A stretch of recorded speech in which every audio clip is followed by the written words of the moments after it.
السلام علیکم ورحمۃ اللہ وبرکاتہ نحمدہ ونصلی علی رسولہ الکریم اما بعد۔ امید کرتے ہیں آپ تمام سسٹرز خیر و عافیت سے ہوں گی اور ایمان کی بہترین حالت میں ہوں گی۔ اللہ رب العزت سے دعا ہے آپ کی طرف ہر بڑھنے والا شر خیر میں بدل دے، آمین۔ پیارے سسٹرز، ہم لوگ سورۃ الاعراف آیہ مبارکہ 180 تک ترجمہ تفسیر اور مزید آیہ مبارکہ 182 تک ٹرانسلیشن کر چکے تھے۔ آج مزید آیہ مبارکہ کی ٹرانسلیشن کریں گے اور تفسیر کا لیسن آیہ مبارکہ 181 سے سٹارٹ کریں گے۔ رب اشرح لی صدری ویسر لی امری واحلل عقدۃ من لسانی یفقہوا قولی۔ اللہم بارک لنا فی اوقاتنا، اللہم فقہنا فی الدین، اللہم انی اسألک الہدی والتقی والعفاف والغنی، اللہم الہمنی رشدی وَأَعِذْنِي مِن شَرِّ نَفْسِي۔ اعوذ باللہ من الشیطان الرجیم، بسم اللہ الرحمن الرحیم۔ وَأُمْلِي لَهُمْ إِنَّ كَيْدِي مَتِينٌ أَوَلَمْ يَتَفَكَّرُوا مَا بِصَاحِبِهِم مِّن جِنَّةٍ إِنْ هُوَ إِلَّا نَذِيرٌ مُّبِينٌ أَوَلَمْ يَنظُرُوا فِي مَلَكُوتِ السَّمَاوَاتِ وَالْأَرْضِ وما خلق الله من شيء وأن عسى أن يكون قد اقترب أجلهم فبأي حديث بعده يؤمنون من يضلل الله فلا هادي له ويذرهم في طغيانهم يعمهون۔ ٹرانسلیشن۔ وَأُمْلِي لَهُمْ، اور میں انہیں مہلت دیے جا رہا ہوں، إِنَّ كَيْدِي مَتِينٌ، بے شک میری تدبیر بہت ہی قوی ہے۔ أَوَلَمْ يَتَفَكَّرُوا، کیا انہوں نے غور و فکر نہیں کیا،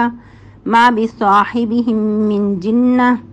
نہیں ہے ان کے ساتھی کو کوئی دیوانگی، إِنْ هُوَ، نہیں ہے وہ، إِلَّا نَذِيرٌ مُّبِينٌ، مگر ڈرانے والے، آگاہ کرنے والے کھلم کھلا۔ اولم ينظروا فی ملکوت السماوات والارض، کیا بلا انہوں نے نہیں دیکھا آسمانوں اور زمین کی بادشاہت میں، وما خلق اللہ من شیء، اور جو کچھ پیدا کیا اللہ تعالیٰ نے، وان عسى، اور یہ کہ ہو سکتا ہے، ان یکون، یہ کہ ہو، قد اقترب اجلہم،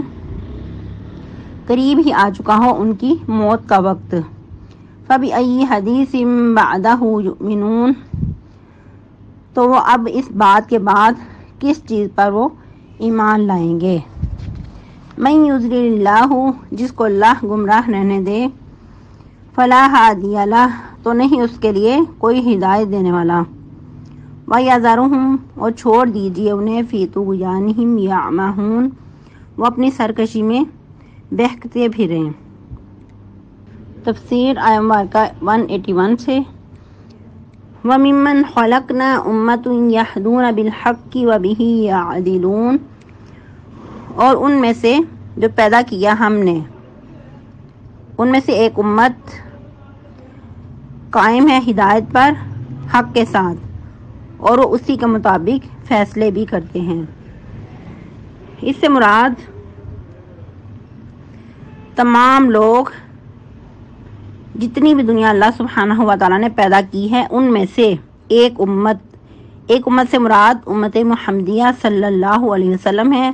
ان کا یہ خاص وصف ہے، خاص ان کو یہ اعزاز حاصل ہوا ہے کہ ان میں سے بھی ایک امت حق پر قائم ہے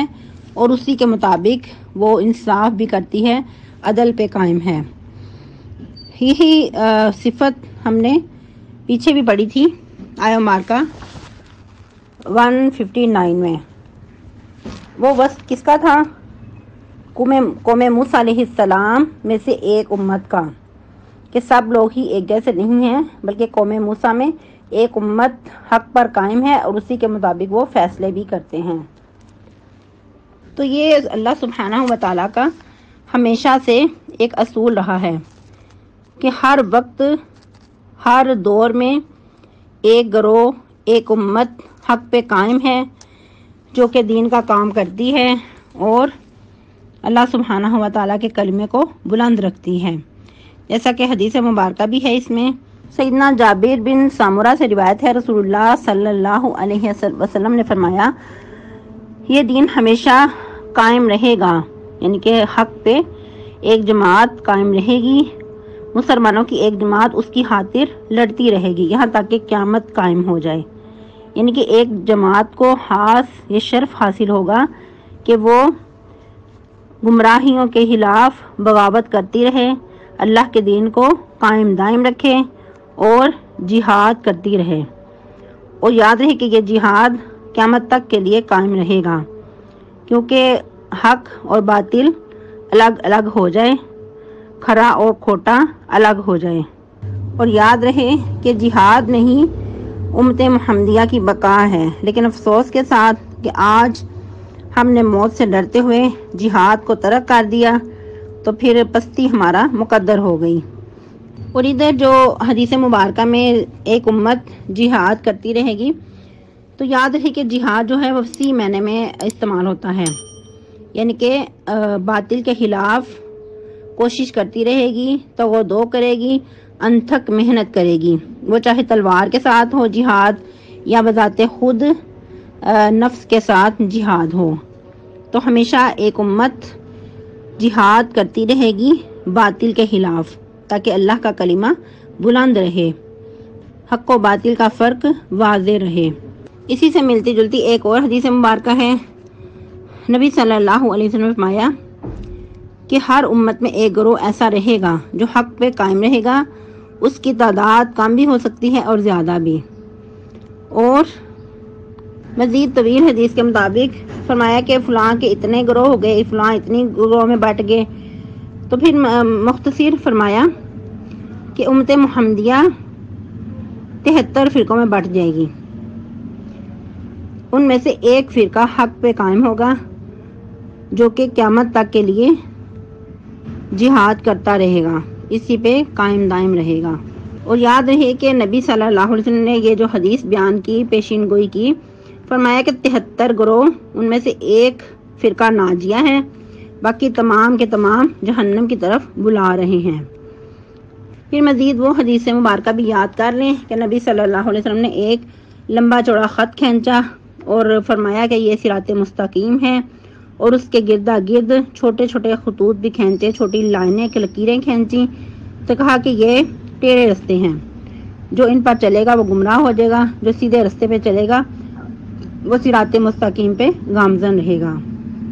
تو گمراہ ہونے کی وجہ کیا ہوتی ہے کہ انسان جب حق کو دیکھ کر بھی، پہچان کر بھی اس کے پہ گامزن نہیں رہتا، اپنی منمانیاں کرتا ہے، حسد، بغض، اختلافات کا شکار ہو جاتا ہے، تو پھر وہ بٹک جاتا ہے۔ ایک اور حدیث بہت ہی واضح ہے، جس طرح کہ سیدنا ابو سعید خدری رضی اللہ تعالیٰ عنہ فرماتے ہیں، رسول اللہ صلی اللہ علیہ وسلم نے فرمایا، تم بھی پہلے لوگوں کی طرح اور راہوں پر جا پڑو گے، یعنی کہ بلشت بلشت ان کے نقش قدم پر چلو گے، یہاں تک کہ اگر وہ کسی گوہ کے سوراخ میں گھس جائیں گے، کسی بل میں گھسنا چاہیں گے،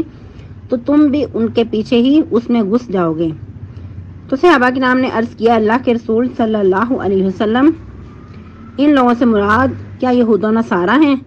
تو آپ صلی اللہ علیہ وسلم نے فرمایا کہ اور کون ہیں، یعنی کہ یہود و نصارہ کے نقش قدم پر تم چلتے جاؤ گے، قدم بہ قدم انہی کے پیچھے چلو گے۔ تو آج ہم اپنے لائف سٹائل کو دیکھ لیں، آج کیا ہو رہا ہے، مکمل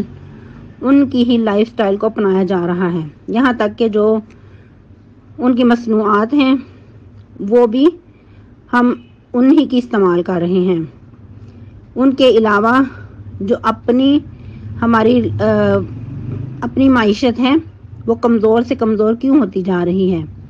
کیونکہ ان کا ہم نے بائیکاٹ کیا، لیکن جو یہود و نصارہ کی مصنوعات ہیں ان کو ہم شوق سے برانڈ کا نام دے کر استعمال کرتے ہیں، یہاں تک کہ اگر کوشش کے باوجود بھی استعمال کرنا چاہیں تو ہم کہتے ہیں یہ تو لوکل ہے، اس کی تو کوئی اس کا معیار نہیں ہے، تو یہی سوچ کر ہم اس کو پیچھے کر دیتے ہیں، اور یہود و نصارہ کی جو مصنوعات ہیں ان کو برانڈ کا نام دے کر بہت اول ترجیح دی جاتی ہے۔ تو یاد رہے کہ ان کی معیشت کو ہم دن بدن مضبوط سے مضبوط ترین کرتے جا رہے ہیں۔ اور یاد رہے کہ وہی جو ان کی معیشت مضبوط ہو رہی ہے اسی سے وہ اسلحہ مسلمانوں پہ نچھاور کر رہے ہیں، گویا کہ ہم بھی اس میں شریک ہیں۔ تو کوشش کریں کہ جو ان کی مصنوعات ہیں ان کا مکمل بائیکاٹ کریں۔ اگر امت اجماع اس بات پہ کر لے کہ ان کی مصنوعات کا بائیکاٹ کرنا ہے تو یقیناً ان کا بہت زیادہ اس پہ نقصان ہو اور کچھ نہ کچھ ہماری طرف سے ان کو ہیلپ مل جائے۔ جو اتنا ظلم ڈال رہے ہیں، اتنا مسلمان ظلم کی چکی میں پیس رہے ہیں، کچھ نہ کچھ تو اس میں کمی آ سکتی ہے۔ کچھ نہ کچھ ہم اللہ کے ہاں بھی سرخرو ہو سکتے ہیں، اللہ کو کہہ سکتے ہیں کہ ہم نے اپنی سی کوشش کی تھی، وہاں جا کر ہم ان کا مقابلہ تو نہیں کر سکتے، ہم کمزور ہیں، لیکن جتنا ہم سے ہو سکا ہم نے کوشش کی۔ ہر انسان کی کوشش ہوتی ہے کہ اپنی معیشت کو مضبوط ترین کیا جائے، لیکن ہم لوگ ایسے لاپرواہ ہیں، ایسے بیوقوف ہیں کہ اپنی ہی معیشت کو کمزور کرتے جا رہے ہیں۔ اپنے وطن عزیز کو مضبوط کرنے کی بجائے دن بدن کمزور سے کمزور ترین کرتے جا رہے ہیں۔ تو کوشش کریں کہ جو اپنے ملک کی چیزیں ہیں وہ استعمال کریں تاکہ ہماری معیشت مزید مضبوط ہو سکے۔ تو اللہ سبحانہ و تعالیٰ امت محمدیہ کے کیا وصف بتا رہے ہیں کہ ان میں سے ایک جماعت ہدایت پر قائم ہے جو کہ حق کے مطابق دعوت دیتے ہیں اور اسی کے مطابق وہ فیصلے بھی کرتے ہیں۔ لیکن افسوس کے ساتھ کہ آج وطن عزیز پاکستان کلمے کے نام پہ تو حاصل کر لیا، لیکن اس کے اندر جو عدالتی نفاذ ہے، جو عدالتی معاملے ہیں، ان میں قرآن و حدیث کے خلاف فیصلے کیے جاتے ہیں۔ گویا قرآن و حدیث کے نظام کی دجیاں اڑائی جا رہی ہیں، تو پھر برکتیں رحمتیں کہاں سے نازل ہوں؟ ایسا کر کے گویا کہ اللہ کے قہر کو دعوت دی جاتی ہے۔ تو اس وقت سے پہلے پلٹ آئیں کہ جب اللہ کا عذاب آ جائے تو پھر انسان توبہ استغفار بھی کرے تو اللہ کا عذاب پھر ٹلے نہ۔ اگر ہم اس آیت مبارکہ کا مصداق ہونا چاہتے ہیں تو پھر سب سے پہلے اپنی ذات سے شروع کریں، اپنی ذات پر اسلام کو نافذ کریں، اس کے بعد پھر درجہ بدرجہ جو باقی ذمہ داریاں ہیں، جو جس طرح کسی کی ذمہ داریاں ہیں اس کو قرآن و حدیث کے مطابق کرنے کی کوشش کی جائے تو انشاءاللہ العزیز رحمتیں اور برکتیں نازل ہوں گی۔ پھر مزید اللہ سبحانہ و تعالیٰ فرما رہے ہیں، یہ آیت مبارکہ بہت ہی زیادہ ڈرانے والی ہے۔ والذین کذبوا بآیاتنا، اور وہ لوگ جو ہماری آیات کو جھٹلا دیں، سنستدرجہم من حیث لا یعلمون، ان قریب ان کو بتدریج اس انداز میں پکڑوں گا کہ جہاں سے ان کو گمان بھی نہ ہوگا، وہ علم بھی نہ رکھتے ہوں گے۔ یہ ایسی آیت مبارکہ ہے کہ یوں لگ رہا ہے جیسے ہمارا ہی نقشہ کھینچا جا رہا ہے کہ آج ہم بہت بے باک ہو کر گناہ پہ گناہ بھی کرتے جاتے ہیں، اور پھر ہم کہتے ہیں کہ اللہ ہم پہ بہت مہربان ہے، ہم اللہ تعالیٰ کے بہت چہیتے ہیں کیونکہ اللہ تعالیٰ ہمیں عذاب نہیں دیتے۔